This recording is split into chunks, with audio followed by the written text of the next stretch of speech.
Plenty of us have used a scope before for sighting in fence lines. I'm with Jake Booker in particularly heavy country just east of Tumut, and he's going to show us how he uses a drone to get over and above the work site and get perfect fence lines every time. Jake, how are you, mate? Yeah, good, thanks, Tim.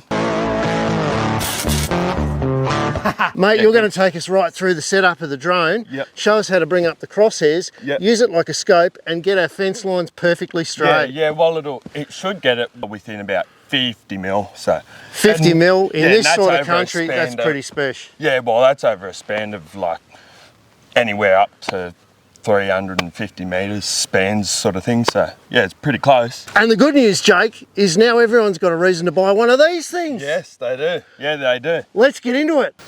These DJIs, this is just a DJI 3 Mini.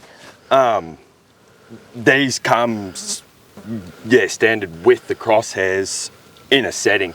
To find the setting, it's a bit hard, but once you work your way around the settings and stuff, it's easy as, and it's clear as day, so it's a good thing. So this setting is to help people take better photos, and you've got the screen split into thirds. You choose one of the third lines, you line your end post up on the third line, and then you just put every other post behind it on the same line.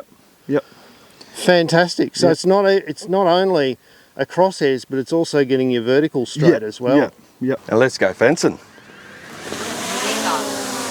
So there's that one, we're aligned here, so now we'll just have to project this top part of our line onto our old fence line so we can find our post. Just hold it there so I can see it.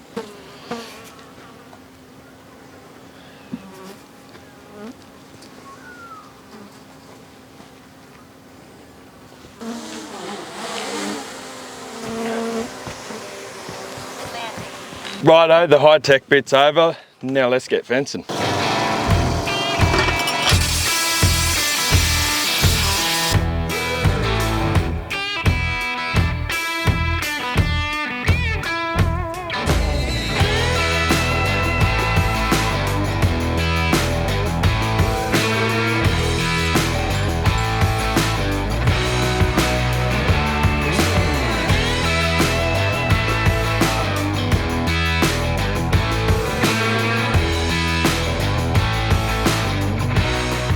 If you like this kind of content, make sure you click the subscribe button down there. Come on, it doesn't cost you anything.